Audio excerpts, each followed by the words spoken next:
Alhamdulillahi Rabbil Alamin. Wassalatu wassalamu ala rasulina Muhammadin wa ala alihi wa sahbihi ajma'in. Allahumma aghnina bil ilmi wa zayyinna bil hilmi wa akrimna bit taqwa wa jammilna bil afiyati ya arhamar rahimin. Rabbi shrah li sadri wa yassir li amri wahlul 'uqdatam min lisani yafqahu qawli. Rabbi yassir wa la tu'assir wa tammim bil khair wa bika nasta'in. Wala hawla wala quwwata illa billahil aliyyil azim. Assalamualaikum warahmatullahi taala wabarakatuh. Alhamdulillah, tuan-tuan muslimin yang dirahmati Allah Subhanahu wa taala. Pada malam ni sama-sama kita dapat berkumpul bincang mengenai dengan kelebihan bulan puasa ataupun adab-adab etika pada bulan puasa. Sudah pasti bila sebut tentang bulan puasa ini, satu bulan yang agung kerana turunnya Al-Quran Al-Karim, dan juga pada malam pada bulan Ramadan juga adanya Lailatul Qadar. Ramadan ini istimewa kerana ada peristiwa. Sama juga di Mekah, di Madinah. Kerana apa? Dilipat gandakan amalan kerana tempat tersebut istimewa. Ada peristiwa-peristiwa yang berlaku di situ. Bila sebut tentang bulan Ramadan, istimewanya Ramadan kerana ada peristiwa yang agung, penurunan Al-Quran dalam bulan Ramadan. Lailatul Qadar adalah berlaku dalam bulan Ramadan.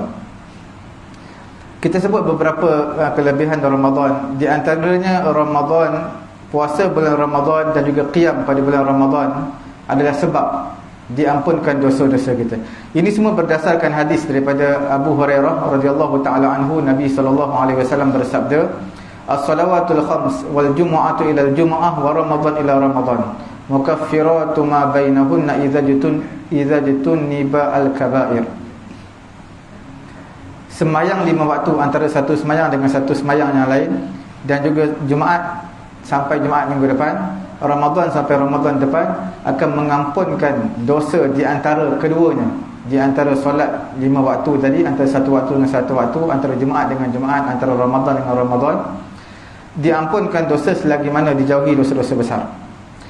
Perkara yang kedua adalah Lailatul Qadar. Atakum syahrul Ramadan, telah datang kepada kamu bulan Ramadan, syahrun mubarak, satu bulan yang diberkati. Faradallahu alaikum siyamah, Allah Ta'ala memfardukan kepada kamu puasa pada bulan Ramadan. Tuftahu fihi abwabul jannah, dibuka pintu-pintu syurga pada bulan Ramadan. Wa tughlaqu fihi abwabul jahim, ditutup pintu neraka pada bulan Ramadan. Wa tughallu fihi maradatus syayatin, dan dirantai syaitan-syaitan yang melampau pada bulan Ramadan. Wa fihi lailatun khairun min alfi syahrin, dan pada bulan Ramadan ada satu malam lebih baik daripada 1000 bulan. Man hurima khairuha, siapa yang terhalang untuk mendapat malam tersebut, faqad hurima, maka terhalanglah dia daripada mendapat kebaikan. Dan perkara yang ketiga, puasa Ramadan adalah jalan kepada ketakwaan. Quran menyebutkan, ya ayyuhalladzina amanu kutiba alaikumusiyam kama kutiba alal ladzina min qablikum la'allakum tattaqun. Puasa adalah jalan kepada ketakwaan. Difardukan, wahai orang beriman, difardukan kepada kamu berpuasa seperti mana difardukan kepada umat sebelum daripada kamu, la'allakum tattaqun, mudah-mudahan kamu menjadi orang yang bertakwa kepada Allah Subhanahu wa taala. Jalan nak bertakwa adalah dengan berpuasa. Kemudian memberi makan kepada orang yang berpuasa juga ganjaran yang besar. Ini hanya dapat pada bulan Ramadan. Pada bulan yang lain mungkin kita susah nak bagi orang berbuka puasa. Dan orang yang berpuasa ini dijanjikan dengan Babur Rayyan, satu pintu syurga dinamakan syurga Ar-Rayyan. Wa man kana min ahli siyam du'iya min Babir Rayyan. Siapa yang dipanggil, orang yang mana dipanggil, orang yang dipanggil daripada pintu Rayyan, ini adalah orang yang ahlus siyam, orang yang berpuasa. Dalam satu hadis disebutkan, sesungguhnya dalam syurga ada satu pintu, disebutkan pintu tersebut adalah pintu Ar-Rayyan. yadkhulu minhu as-saimun yaumal qiyamah, orang yang berpuasa akan masuk pintu tersebut pada hari kiamat nanti. La yadkhulu ma'ahum ahadun ghairuhum, selain daripada mereka seorang pun tak boleh masuk bersama dengan orang-orang yang berpuasa.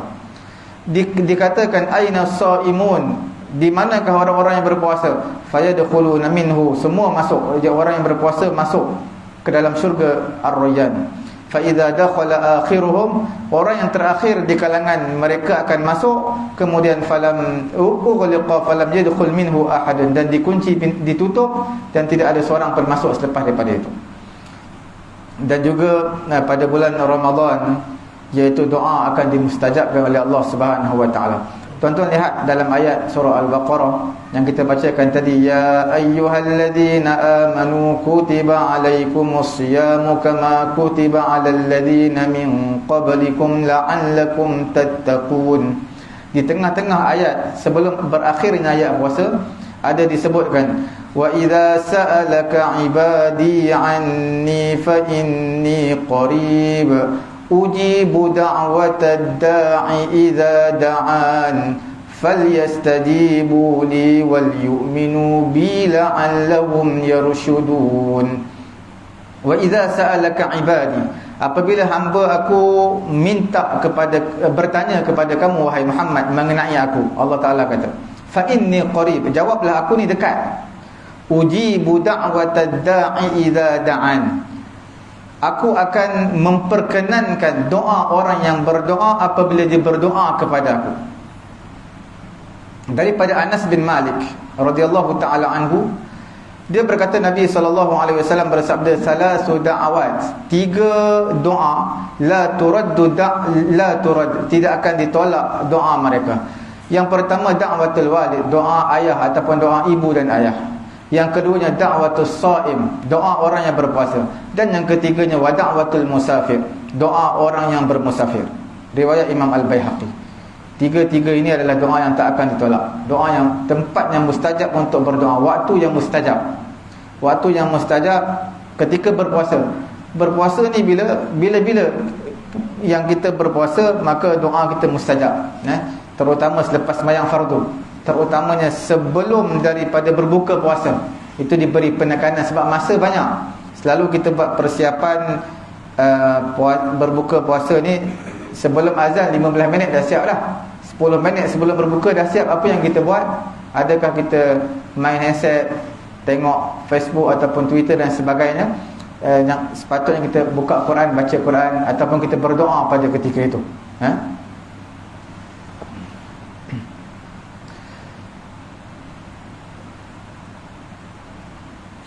Dan takwa adalah bekalan yang terbaik di akhirat nanti. Fa inna khairaz zadi taqwa wa tazawwadu, Quran kata hendaklah kamu berbekal, kerana sesungguhnya sebaik-baik bekalan adalah bekalan takwa. Ibnu Al-Qayyim rahimahullahu taala menyatakan, orang yang bermusafir tidak akan sampai ke destinasi dia melainkan dengan bekalan yang dia bawa sehingga sampai ke destinasi. Kalau perjalanan dia jauh, mengambil masa mungkin 8 hari pada zaman dulu, seminggu ataupun sebulan, dia tak akan sampai ke destinasi dia, mesti kena bawa bekalan. Seperti itulah orang yang bermusafir. Ibnu Qayyim kata, nak bermusafir menuju kepada Allah Ta'ala, iaitu nak menuju ke hari akhirat, maka tidak akan sampai berjumpa dengan Allah melainkan dia kena bawa satu bekalan, dinamakan bekalan taqwa. Dan bekalan taqwa ini mengumpulkan kebaikan dunia dan juga akhirat.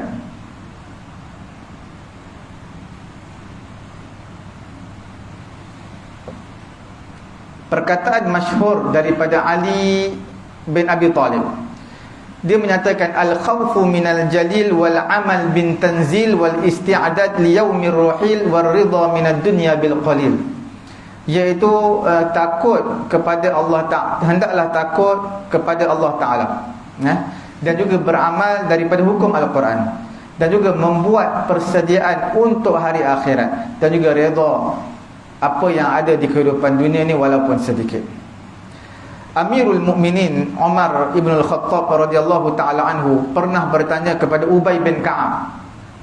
Apa sedang Umar tanya? Sayyidina Umar bertanya kepada Ubay bin Ka'ab, "Mat taqwa?" Apakah itu taqwa? Ubay bin Ka'ab ini Sayyidina Umar lantik sebagai imam tarawih pada zaman dia. Apakah itu taqwa? Maka Ubay bin Ka'ab berkata, "Ya Amirul Mukminin, wahai Amirul Mukminin Umar bin Al-Khattab, ama salakta tariqan fihi syauq?" Pernah tak kamu berjalan, pernah tak kamu melalui satu jalan yang di jalan tersebut ada duri? Maka Sayyidina Umar kata, "Ya, aku pernah melalui jalan tersebut yang ada duri." Maka Ubay bin Ka'ab bertanya, "Famaza fa'alt?" Apa yang kamu buat pada ketika itu? Sayyidina Umar kata, "Ushammiru an saqi." Aku akan lipat kain ataupun seluar aku akan angkat. Wa anzur ila mawadhi'i qadamayya, dan aku akan lihat tempat yang aku nak jejakkan kaki. Takut terkena duri. Angkat kain ataupun seluar, kemudian pijak dan pastikan tempat tersebut tak ada duri. Wa aqdam qadaman wa uakhir ukhra. Aku akan melangkah setapak kerana aku takut duri akan terkena pada kaki aku. Maka Ubay bin Ka'ab berkata, "Tilka hiya taqwa." Itulah sebenarnya taqwa, iaitu berhati-hati dalam melakukan sesuatu perkara ataupun bercakap sesuatu perkara, melaksanakan sesuatu perkara, berhati-hati. Kerana semua itu akan ditanya oleh Allah Subhanahu wa taala. Dan bagaimana untuk menghasilkan taqwa? Taqwa ini yang pertama perlukan ikhlas. La'allakum tattaqun. Kalau puasa tak ikhlas, tak dapat juga at-taqwa. Puasa hanya semata-mata kerana Allah. Dan yang keduanya untuk mendapat taqwa adalah menjaga anggota badan kita daripada melakukan dosa, iaitu lidah, anggota-anggota badan yang lain, mulut, panca indera, mata, telinga dan sebagainya. Man samata naja. Siapa yang diam maka dia akan selamat.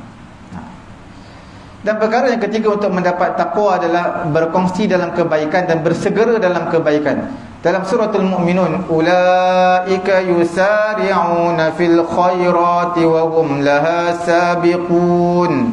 Mereka itu orang yang bersegera dalam kebaikan dan mereka berlumba-lumba ke arah kebaikan. Itu untuk mendapat taqwa. Dan perkara yang keempat untuk mendapat taqwa, meninggalkan syahwat, kehendak nafsu. Yada'u ta'amahu wa syarabahu wa syahwatahu min ajli. Allah Ta'ala, Nabi kata, Allah Ta'ala kata dalam hadis qudsi, mereka ni tinggalkan makanannya, minumannya, kehendak syahwatnya kerana aku. Allah Ta'ala kata.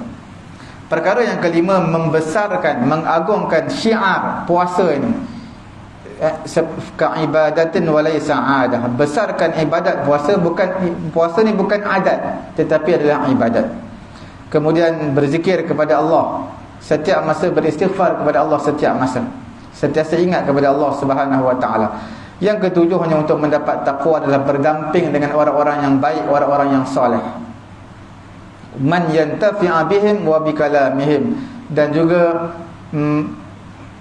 mengambil manfaat, mendapat manfaat dengan perkataan orang-orang baik, dengan perbuatan mereka. Sebab itu dalam satu hadis disebutkan, al-mar'u ala dini khalilih. Seseorang itu di atas apa? Al-mar'u ala dini khalilih. Seseorang itu di atas agama kawan dia. Fal yanzur man yukhalil. Maka lihatlah kepada siapa yang dia berkawan. Seterusnya, bulan Ramadan adalah bulan Al-Quran. Imam Malik rahimahullahu ta'ala meninggalkan majlis bacaan hadis. Dia mengajar hadis, Imam Malik bin Anas. Dia tinggalkan apa? Tinggalkan majlis ilmu untuk mengajar hadis bila datangnya bulan Ramadan, kerana bulan Ramadan adalah bulan Quran, untuk memperbanyakkan bacaan Quran. Jibril alaihi salatu wasallam datang berjumpa dengan Nabi setiap tahun bulan Ramadan untuk bertadarus Quran bersama dengan Nabi sallallahu alaihi wasallam. Imam Al-Thawri rahimahullahu taala meninggalkan semua ibadat, dan pada ketika itu dia akan menghadap fokus kepada Al-Quran. Mana ibadat sunat lah, ibadat fardu tetap dia buat. Imam Abu Hanifah, Imam Asy-Syafi'i rahimahumullahu taala khatam Quran dalam bulan Ramadan banyak kali. Ada dikatakan sampai 60 kali. Imam Az-Zuhri rahimahullahu taala berkata mengenai Ramadan, innama huwa qiraatul Quran wa it'amut ta'am. Bulan Ramadan bulan baca Quran, bulan memberi makan. Imam Al-Qatadah, seorang mufassir, anak murid kepada Ibn Abbas, menyatakan yakhtimu kulla sab'in, dia khatam Quran seminggu sekali. Wa idza dakhala Ramadan, bila masuk bulan Ramadan dia khatam Quran 3 hari sekali. Wal ashru kulla lailah, dan pada 10 malam terakhir adalah setiap malam dia akan khatam Quran. Itu Imam Qatadah. Menunjukkan kepada kita bulan Ramadan adalah bulan Al-Quran. Seterusnya, cuma bulan Ramadan ini kadang-kadang ada perkara-perkara yang cuba menghalang kita ke arah kebaikan. Di antaranya adalah kita melayari internet ataupun filem. Bila kita tengok filem ni, kita tengok cerita dalam TV, tak ada setengah jam, 15 minit, dia sampai sejam, 2 jam ataupun 3 jam. Kita telah menghabiskan masa kita. Pada bulan Ramadan diisikan dengan perkara-perkara yang baik. Sebab Ramadan hanya datang setahun sekali, sebulan saja. Kemudian mungkin bulan-bulan lain kita habiskan masa tengok TV dan sebagainya. Pada bulan Ramadan rebutlah peluang sebaik yang mungkin selagi mana umur kita ada di kehidupan dunia ini. Dan perkara yang kedua adalah yang menghalang kita daripada kebaikan adalah pasar, bazar. Bila bazar bulan Ramadan ini banyak, setiap tempat tu ada, ini akan mensia-siakan waktu kita yang banyak. Sebenarnya kita makan ini hanyalah beberapa suap saja. Tambah-tambah umur dah 50, 60, dia tak akan makan banyak. Kadang-kadang tak sampai separuh orang muda makan. Orang muda mungkin makan sepinggan setengah, dia tak sampai pun separuh pinggan orang tua. Tapi bila mana menghabiskan masa di bazar hanya semata-mata untuk melihat pelbagai jenis makanan yang dijual, itu semua mensia-siakan waktu kita. Kemudian perkara yang ketiga yang menghalang kebaikan adalah an-naumul katsir, tidur yang banyak. Sebab dia kata alasan berjaga malam, bila berjaga malam pada bulan Ramadan, tidur pagi banyak. Itu semua adalah, ataupun alasan dia adalah alasan kerana lapar. Bila berlapar, ngantuk. Bila ngantuk, dia tidur banyak. Itu semua adalah perkara yang tidak baik. Menghalang kita dalam bulan Ramadan untuk melakukan banyak kebaikan. Pada waktu pagi boleh laksanakan solat duha 4 rakaat, 6 rakaat. Tapi bila tidur daripada lepas subuh sampai zuhur, maka tak dapat apa-apa kebaikan. Dan ada orang berdalilkan dengan hadis naumus shaim ibadah. Tidur orang yang berpuasa itu ibadah. Tetapi hadis ini adalah hadis yang tidak sahih, hadis yang lemah. Hadis yang lemah. Dan perkara yang keempat yang menghalang kita ke arah kebaikan adalah julasaul lagwi, duduk dalam berbual perkara-perkara yang lagha, terutamanya selepas tarawih, terutamanya sebelum berbuka puasa. Selepas tarawih, maka bila ada hidangan moreh, ada tadarus Quran lepas tarawih, tapi dia lambat sikit sebab nak sembang lepas tarawih ketika moreh. Tarawihnya 1 jam, sembangnya 45 minit. So dekat-dekat nak sama banyak dengan tarawih. Tapi bila sembahyang tarawih dia mengantuk, tapi bila dia sembang tu hilang mengantuk. Kemudian tadarus Quran. Tadarus Quran orang dah start, dah tinggal separuh lagi. Dan yang perkara-perkara yang lagha antaranya adalah sebelum daripada berbuka puasa. Kadang-kadang nak beratur, nak ambil makanan, dia dah buka puasa di sebahagian surau masjid. Bila dah ambil buka puasa, dah ambil makanan awal, kemudian duduk bersembang-sembang. Sedangkan pada waktu tersebut boleh waktu yang mustajab untuk berdoa dan juga untuk membaca Quran dan sebagainya. Dan perkara yang ketujuh menghalang kita ke arah kebaikan adalah bila mana kita makan dengan makanan yang berlebihan. Ataupun bagi orang perempuan, dia masak makanan yang banyak berlebihan. Mungkin banyak boleh bawa pergi sahur, tapi tak perlu terlampau lama di dapur sehingga menghabiskan masa yang begitu banyak, begitu panjang di dapur. Walaupun itu pun dianggap sebagai ibadat pahala, menghidangkan makanan untuk suami, untuk anak-anak, tetapi tidaklah terlampau lama. Begitu juga makan banyak yang berlebihan menghalang kita untuk melaksanakan ibadat dengan sempurna. Itu di antara perkara-perkara yang menghalang seseorang daripada mendapat kebaikan yang banyak dalam bulan Ramadan. Sebab apa terhalang? Kerana perkara-perkara yang kita sebutkan tadi. Kemudian kita lihat dalam bulan Ramadan, di antara perkara yang penting, kelebihan yang datang dalam bulan Ramadan melalui hadis yang sahih adalah Nabi memberitahu kullu amali bani Adam, setiap amalan anak Adam digandakan dengan 10 kali ganda illa shaum, melainkan puasa, fa innahu li wa ana ajzi bih, melainkan puasa, kerana puasa Allah Ta'ala kata untuk aku akan membalas ganjaran puasa tersebut. Hadis riwayat Imam Bukhari.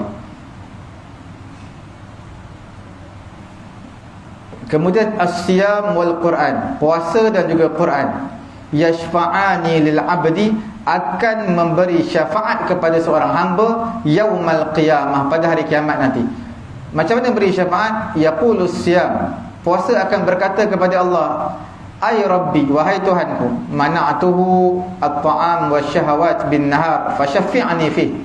Wahai Allah Ta'ala, wahai Tuhanku, aku, puasa berkata, aku menghalang dia daripada makan, menghalang daripada mengikut kehendak syahwat dia pada waktu siang hari kerana dia berpuasa. Maka fashaffi'ni, kamu berilah syafaat untuk aku pada orang tersebut, untuk aku beri syafaat kepada orang ini. Dan bau mulut orang yang berbuka puasa, orang yang berpuasa ini adalah harum. Wala khalufu famis shaim atyabu 'indallah min rihil misk. Hadis riwayat Imam Bukhari. Benar-benar mulut orang yang berpuasa ini lebih harum di sisi Allah berbanding bau kasturi. Cuma ada ulama kata ini bau di kehidupan akhirat, ada yang kata di kehidupan dunia. Cuma bau ini majoriti lah di kalangan ulama Syafi'i kata makruh kalau kita gosok gigi, bersugi, bersiwak selepas daripada zuhur. Tapi Imam Nawawi tak memakruhkan. Yusuf Al-Qaradawi juga tidak memakruhkan, kerana dia kata ini bau mulut ni adalah bau mulut di akhirat. Yang kata harum tu, bau mulut yang harum di akhirat. Dia berdalilkan hadis Nabi sentiasa bersugi setiap keadaan, keumuman hadis, setiap waktu Nabi akan bersugi. Sebab Nabi jaga kebersihan, bau mulut sentiasa wangi. Jadi tuan-tuan perlu jagalah bau mulut. Jangan maknanya bukanlah puasa ini menyebabkan orang jauh daripada kita, tapi sentiasa bersugi ataupun gosok gigilah supaya menjaga kebersihan dan juga bau mulut kita. Di antara adab-adab, ada adab yang wajib, ada adab yang sunat. Adab yang sunatnya galakan untuk bersahur, lewatkan sahur. Berbuka kena segerakan buka, sahur kena lewatkan. Berdasarkan hadis riwayat Imam Al-Bukhari, Nabi SAW menyatakan tasahharu fa inna fis sahur barakah. Hendaklah kamu bersahur kerana sahur itu dalamnya ada keberkatan. Sahur ini bermula separuh daripada malam yang kedua lah. Malam daripada azan maghrib sampailah azan subuh, berapa jam? Kalau 10 jam maka bahagi kedua 6 jam, maknanya bahagi 2, 5 jam yang pertama dipanggil separuh yang pertama, separuh yang kedua 5 jam lagi, itu dipanggil sebagai waktu, bermulanya waktu sahur. Kalau moreh tak panggil waktu sahur, moreh tak sampai lagi separuh malam, separuh kedua malam. Dan sahur juga adalah sunnah kerana dia berlawanan dengan ahlul kitab, orang Yahudi. Orang Yahudi mereka puasa tau, tapi mereka tak sahur. Dalam riwayat Abu Daud dengan sanad yang sahih dinyatakan ni'ma suhurul mu'min, sebaik-baik sahur orang beriman, makanan sahur orang beriman adalah at-tamru, tamar. Tamar adalah makanan terbaik untuk sahur. Kalau tuan-tuan tak nak makan, tak nak kenyang, tak nak makan apa, maka cukuplah dengan tamar. 1 biji ataupun 3 biji ataupun 5 biji, ambil bilangan yang ganjil. Itu sunat. Innallaha witrun yuhibbul witra. Allah Ta'ala ganjil, suka perkara yang ganjil. Ataupun minumlah air walaupun seteguk untuk bersahur. Tasahharu walau bijur'ah, walau bijur'atin min ma'. Bersahurlah walau seteguk daripada air, untuk mengambil keberkatan sahur. Sahur itu ada keberkatan. Dan tuan-tuan jangan lupa, dalam Quran disebutkan as-sabirina was-sadiqina wal-qanitina wal-mufiqina wal-mustaghfirina bil ashar. Quran sebut wal-mustaghfirin bil ashar, orang yang beristighfar pada waktu sahur. Apakah signifikan disebutkan sahur, disebutkan waktu sahur? Kerana waktu sahur ni waktu yang terbaik. Sebab itulah pentingnya disebutkan dalam Quran, disebutkan bil ashar, pada beristighfar pada waktu sahur. Umar Ibn Al-Khattab ada seorang hamba dia ingat, dia bagi tahu kepada hamba dia, tiba waktu sahur, ingatkan aku supaya aku akan tinggalkan semua ibadat-ibadat, dan aku pada waktu itu aku akan beristighfar kepada Allah Ta'ala. Itu waktu terbaik untuk beristighfar. Jadi tuan-tuan, bersahur jangan lupa mulut sentiasa beristighfar, astaghfirullahalazim, astaghfirullahalazim, astaghfirullahalazim pada waktu sahur. Yang kedua adalah ta'jilul fitr, segerakan berbuka puasa. La yazalun nas bi khairin ma ajjalul fitr. Rawahul Bukhari, riwayat Imam Bukhari. Sentiasa manusia dalam kebaikan selagi mana mereka menyegerakan ke berbuka puasa. Bila dah yakin azan dan tepat pada waktu dia. Azan kadang-kadang tak tepat pada waktu kerana DJ tersalah, ataupun TV tersalah awal sikit. Tengok jam kita, kemudian dengar pula TV, radio betul, maka buka puasa. Kalau tersalah TV ataupun DJ tersalah 2-3 minit awal, maka kena qada puasa. Sebab tu kena pastikan yakin waktu berbuka puasa, kemudian baru berbuka puasa. Sebab dalam Islam ada benda-benda yang mana bertepatan dengan kehendak nafsu kita lah, dianggap kebaikan. Seperti mana menyuap makanan di mulut isteri. Suap makanan dianggap sebagai sedekah, mendapat pahala sedekah, sebab kita buat kebaikan. Pernah ditanya kepada Nabi, bersama dengan isteri pun mendapat pahala? Nabi kata, kalau diletakkan jika kamu bersama dengan orang perempuan lain, maka bersama dengan perempuan lain haram, berdosa. Maka bila bersama dengan isteri kamu dianggap sebagai sedekah, iaitu mendapat pahala. Mendapat pahala. Begitu juga dengan berbuka puasa, bersegera. Memang kita nak buka puasa, kalau boleh lagi cepat lagi bagus. Itu adalah dianggap kebaikan. Dalam hadis Nabi kata, la yazalun nas, manusia sentiasa dalam kebaikan selagi mana mereka menyegerakan berbuka puasa. Berbeza dengan satu golongan Syiah, mereka puasa juga, tapi buka puasa mereka nampak bintang, isyak baru buka puasa. Dan jangan dilupakan dalam berbuka puasa ini, an-yuftir ala ma warada fi hadis Anas, mengikut hadis daripada Anas bin Malik radhiyallahu taala anhu, kana Nabi sallallahu alaihi wasallam yuftir qabla an yusalliya ala ratabat, fa in lam takun ratabat fatamarat, fa in lam takun tamarat hasawat mimma. Rawahu Tirmizi bi sanadin sahih. Hadis riwayat Imam Tirmizi dengan sanad yang sahih daripada Anas bin Malik. Nabi SAW berbuka puasa sebelum semayang. Nabi buka puasa dulu, baru Nabi semayang. Buka puasa dengan apa? Rutab. Rutab ini kurma yang kuning yang dalam dia ada air. Kita panggil kurma muda, dipanggil rutab. Harga dia mahal sikit. Fa in lam takun ratabat, kalau tak ada rutab, maka fatamarat, bukalah dengan kurma, tamar. Tamar itu kurma, dalam dia tidak ada air. Macam anggur lah. Anggur dianggap seperti rutab. Kismis, zabib, kismis dianggap seperti tamar. Kurma dalam dia ada air, kismis dah tak ada air bila dah kering, bila dah tua. Begitu juga dengan rutab, bila muda ada air, bila dah kering jadi kurma, kurma dah tak ada air. Kalau tamar pun tak ada, maka Nabi kata hasawatin mimma, maka ambillah beberapa tegukan air, air mineral yang tidak sentuh oleh api lah, yang tidak dibakar atas api. Air mineral, air kosong, kerana dia adalah suci. Dalam peringkat tamar ataupun kurma, dia ada 5 peringkat. Peringkat yang pertama dipanggil sebagai balah.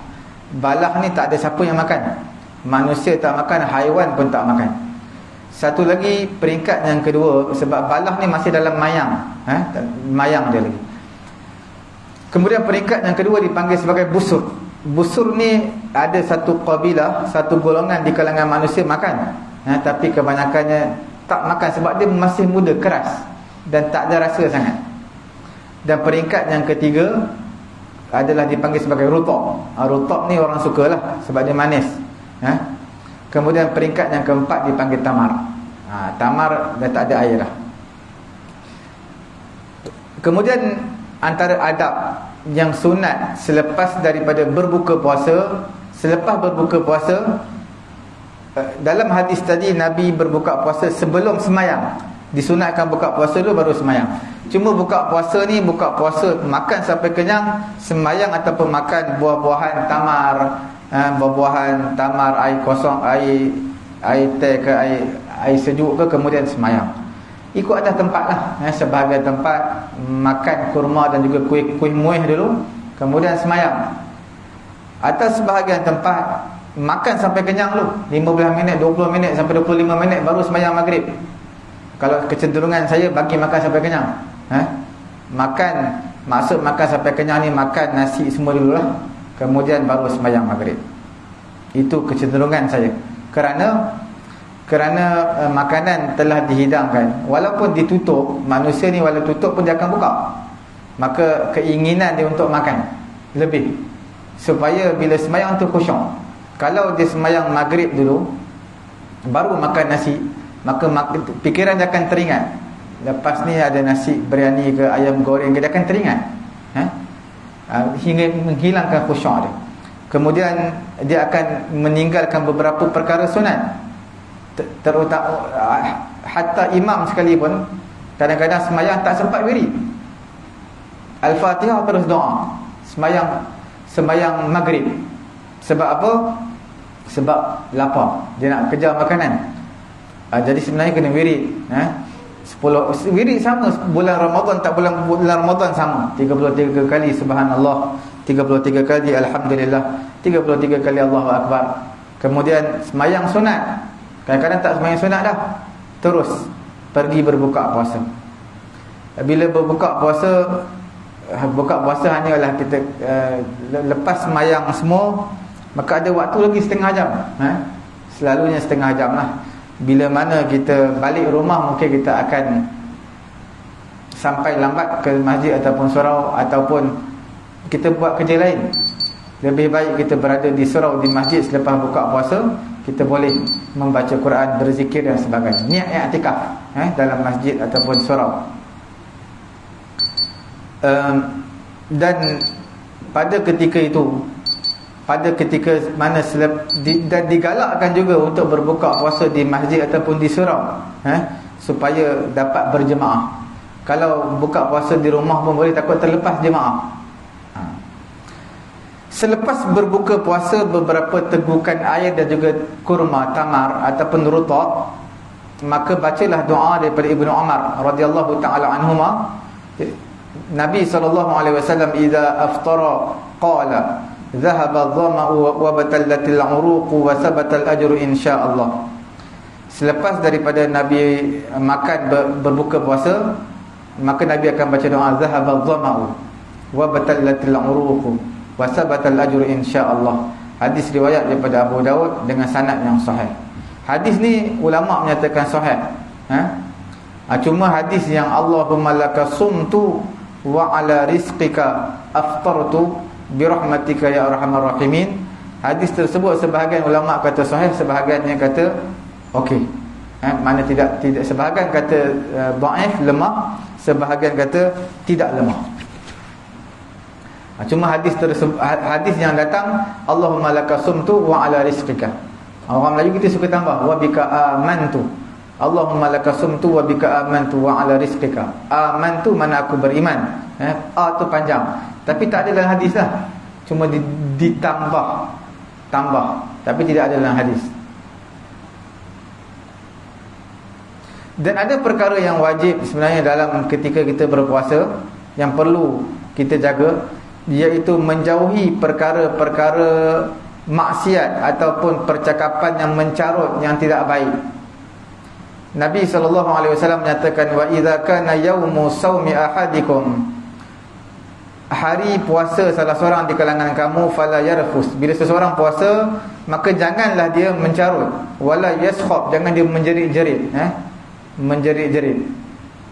Nabi SAW menyatakan, man lam yada' qawla zur, siapa yang tak meninggalkan perkataan dusta, wal amal bihi, dan juga dia melakukan perkara-perkara dusta, percakapan dusta, falaisa lillahi hajah fi an yada'a ta'amahu wa syarabahu, rawahul Bukhari. Allah Ta'ala tak perlu pun kepada dia tinggalkan makanan, minuman. Allah Ta'ala tak perlu kepada semua itu, sebab dia melakukan perkara percakapan dusta. Hadis riwayat Imam Bukhari. Ini wajib ditinggalkan. Bila masuk Ramadan, dia lebih wajib lagi. Maksud menjadi satu sunat, ditekankan untuk ditinggalkan perkara yang haram ini. Dan antara perkara yang haram juga yang wajib ditinggalkan adalah menjauhi orang-orang yang berpuasa, menjauhi semua perkara-perkara yang haram, seperti mengumpat, percakapan dusta, kerana semua ini akan mengurangkan pahala puasa. Nabi SAW menyatakan, rubba sa'imin laisa lahu min siyamih illa al-ju'. Berapa ramai orang yang berpuasa tak ada apa-apa pun yang didapat daripada puasa dia, melainkan hanya kelaparan sahaja. Hadis riwayat Ibnu Majah dengan sanad yang sahih. Begitu juga jangan berbalah-balah, bertengkar pada bulan Ramadan. Hadis riwayat Imam Muslim, fa inimru'un syatamahu aw qatalahu, seseorang yang mana memaki dia, yang menyerang dia, maka hendaklah dia kata, falyaqul inni sha'im, aku sedang berpuasa, aku sedang berpuasa, aku sedang berpuasa. Aku tak nak bercakap melawan percakapan, membalas kemarahan.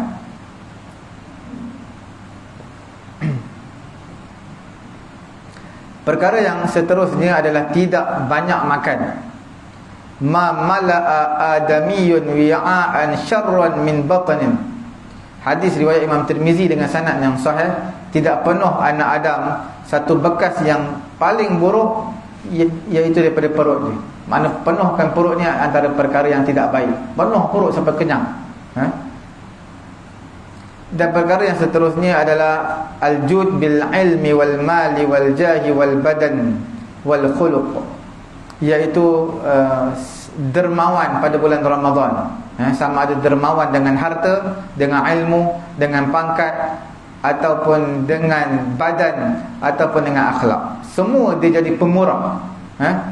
Kerana Nabi SAW ajwadan nas, manusia yang paling pemurah, wa kana ajwadu ma yakunu fi Ramadan, dan pemurah Nabi lebih pemurah pada bulan Ramadan. Hina yalqahu Jibril, ketika mana Jibril bertemu dengan Nabi. Wa kana yalqahu fi kulli lailatin min Ramadan fayudarisuhu al-Quran. Jibril bertemu dengan Nabi pada setiap malam bulan Ramadan, bertadarus Quran bersama dengan Nabi.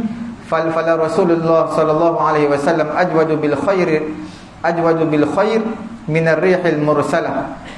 Nabi SAW lebih sangat pemurah terhadap kebaikan berbanding angin yang ditiup, angin yang bertiup. Angin yang bertiup kan dia laju. Nabi lebih laju dalam melakukan kebaikan pada bulan Ramadan. Hadis riwayat Imam Bukhari. Dan tak dilupakan juga dalam bulan Ramadan mengumpulkan antara siam dan it'am. Apa maksud siam dan it'am? Iaitu memberi makan dan juga berpuasa. Kerana itu antara asbab untuk memasuki syurga Allah Subhanahu wa taala. Dalam sabdaan Nabi dalam riwayat Imam Ahmad dengan sanad yang sahih, inna fil jannah ghurafan, sesungguhnya dalam syurga ada beberapa bilik, yura zahiruha min batiniha wa batinuha min zahiriha, dilihat zahirnya daripada batin, dilihat akan zahir syurga tadi daripada batin, daripada dalam, wa batinuha, dan dilihat batin syurga, dalam syurga daripada luar, daripada zahir dia.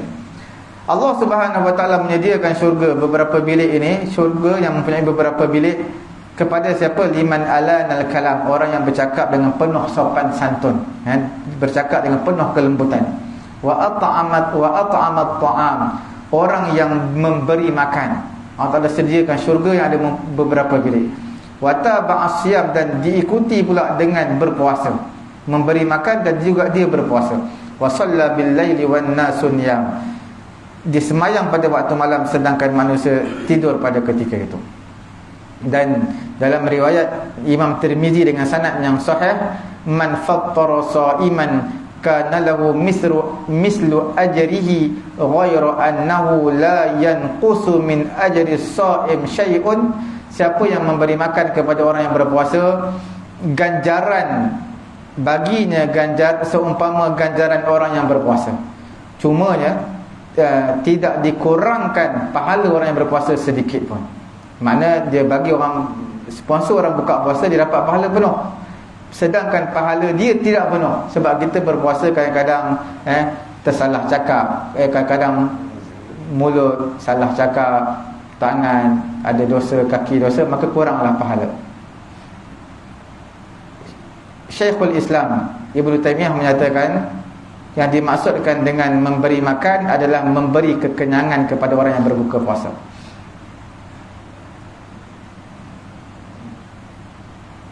Ada apa-apa soalan? Ustaz, kalau ya. Kalau kita apa nak makan, kita layu begini. Telan aliu tidak batal puasa. Telan aliu tak batal puasa. Dia kena melakukan perkara yang batal puasa. Kalau dia jumpa air paip ke, dia minumlah air paip tu. Ataupun ada gula-gula dalam poket, dia makan. Apa-apa yang boleh membatalkan puasa dia. Kalau telan aliu tidak batal puasa. Dia kena telan sesuatu yang daripada luar, apa benda yang dia makan.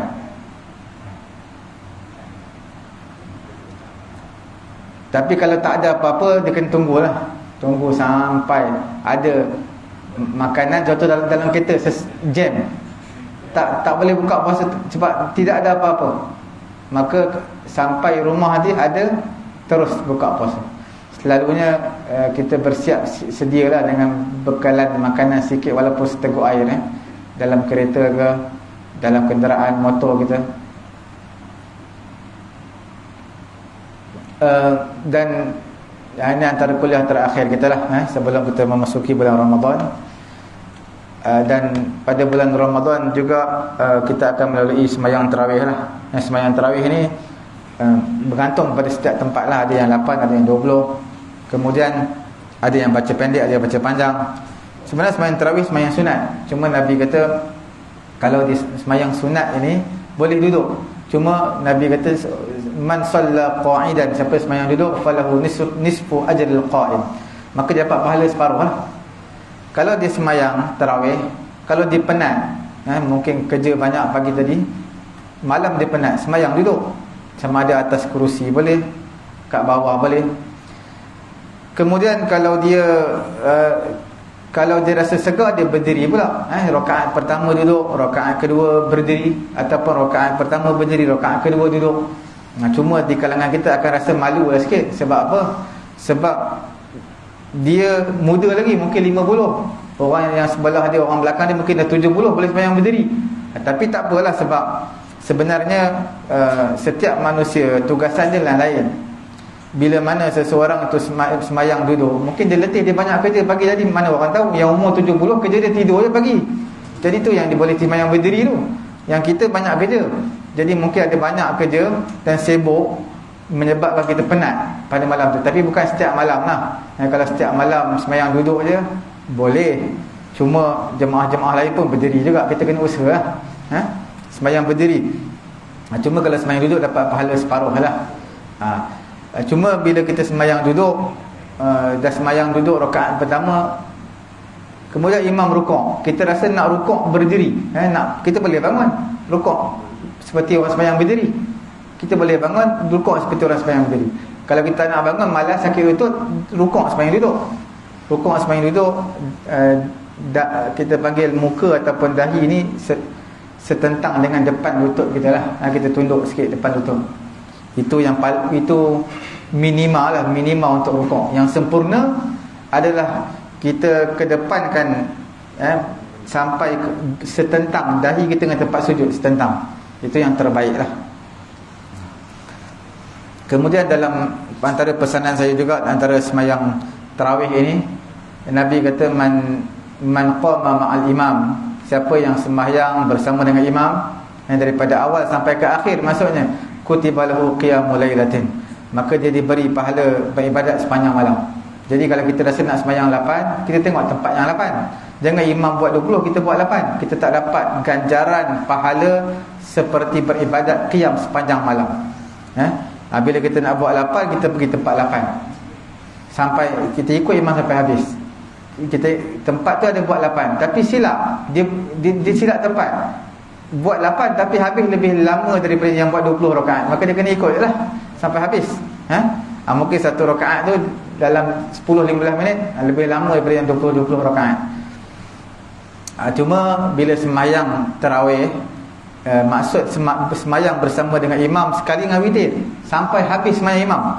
Mana habis sembahyang imam sampai imam beri salam. Lepas tu imam nak buat tahlil, kita nak balik tak apalah.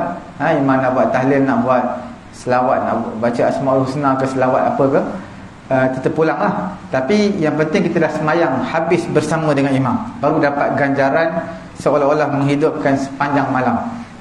Tapi kalau kita buat solat tarawih saja, witir tak bersama imam, maka tak dapat ganjaran apa? Ganjaran beribadat sepanjang malam bersama dengan imam. Sebab tu sebahagian tempat dia buat tarawih malam, kemudian qiyam dia buat berjemaah pula. Dalam tahajud dia buat witir. Sebab witir ni yang afdal adalah akhir malam. Sebab Nabi kata ij'alu akhir salatikum bil laili witran. Itu yang terbaiklah. Akhir malam witir, penutup kepada semua sembahyang. Cuma kalau nak dibandingkan witir dengan jemaah, mana lebih afdal? Kalau buat witir akhir malam tak buat berjemaah. Kalau buat awal malam tak dapat pula. Dalam hadis Nabi kata jadikan witir akhir malam. Maka ulama kata akhir malam lebih afdal. Akhir malam lebih afdal walaupun tak berjemaah. Tapi bila kita buat akhir malam, kita tak dapat ganjaran pahala Nabi tadi yang Nabi sebut tadi, man qama ma'al imam, siapa yang sembahyang bersama dengan imam daripada awal sampai akhir, maka dia dapat pahala seperti beribadat sepanjang malam. Jadi kita ikut saja imam sampai habis. Cuma kalau nak buat witir juga akhir malam, imam buat witir 3 rakaat, kita niat 4 rakaat, kita niat 2 rakaat. Imam buat 1 rakaat witir, kita niat 2. Imam beri salam, kita tambah 1 rakaat lagi. Jadi kita genap 4. Bila dah 4, esok kita bangun tahajud, sembahyang tahajud, akhir tutup witir 1 rakaat. Boleh juga. Maknanya witir kita malam, imam buat 3, kita buat 4. Kemudian esok kita bangun tahajud semua, kemudian kita tutup witir pula 1 rakaat. Boleh. Tapi pendapat Imam Romli dalam mazhab Syafi'i, pendapat Imam Romli, bukan pendapat Imam Romli, pendapat Ibnu Hajar, dia menyatakan witir boleh buat. Kita dah buat 3 rakaat bersama dengan imam, kemudian kita nak buat witir lagi, kita bangun tengah malam nak buat witir lagi, boleh buat. Cuma jangan buat ganjil lah, buat genap 2 rakaat. Yang penting jangan lebih 11 rakaat. Kita dah buat bersama imam 3, kemudian kita buat 2, yang penting jangan lebih 11 rakaat. Itu pendapat Ibnu Hajar, bertentangan dengan pendapat Imam Romli lah. Tapi dua pendapatnya kuat. Dan rebutlah peluang yang ada pada bulan Ramadan, yang mana zakatnya nak keluar pada bulan Ramadan, sedekah pada bulan Ramadan, kemudian apa-apa ibadat maka digandakan pada bulan Ramadan lah. Dan dalam handset tuan-tuan ada aplikasi Quran, maka gunakan dengan sebaik yang mungkin. Buka bila untuk baca Quran. Contohnya ada appointment klinik, bila duduk di klinik, tunggu nombor dekat hospital, ketunggu nombor tu lama. Bila lama, kadang sampai 1 jam, maka kita buka Quran, kita baca sikit, walaupun 1 line 2 line, nak menunjukkan pada bulan Ramadan ini bulan Quran. Ataupun orang yang tunggu Grab, sementara Grab nak sampai, atau tunggu bas ke apa ke, dia boleh baca Quran. Gunakan dengan sebaik yang mungkinlah, rebut peluang selagi mana umur kita masih ada pada bulan Ramadan pada tahun ini. Maka kita rebut peluang, mudah-mudahan seperti mana hadis Salman Al-Farisi kata, satu ibadat fardu bulan Ramadan sama dengan 70 ibadat fardu dalam bulan yang lain. Satu ibadat sunat bulan Ramadan menyamai satu ibadat fardu dalam bulan-bulan yang lain. Jadi insya-Allah apa yang kita dengar dapat amal sampaikan insya-Allah. Tutup majlis dengan tasbih kafarah, subhanallahumma wa bihamdihi, subhanakallahumma wa bihamdika, asyhadu an la ilaha illa anta, astaghfiruka wa atubu ilaik. Bismillahirrahmanirrahim. Alhamdulillahi rabbil alamin, wassalatu wassalamu ala rasulina Muhammadin wa ala alihi wa sahbihi ajma'in. Allahumma anfa'na bima 'allamtana wa 'allimna ma yanfa'una wa zidna 'ilma. Alhamdulillahi ala kulli hal wa na'udzu billahi min hali ahli nar. Rabbana atina fid dunya hasanah wa fil akhirati hasanatan wa qina 'adzaban nar. Wa sallallahu ala sayyidina Muhammadin wa ala alihi wa sahbihi ajma'in. Alhamdulillahi rabbil alamin. Taqabbalallahu minna.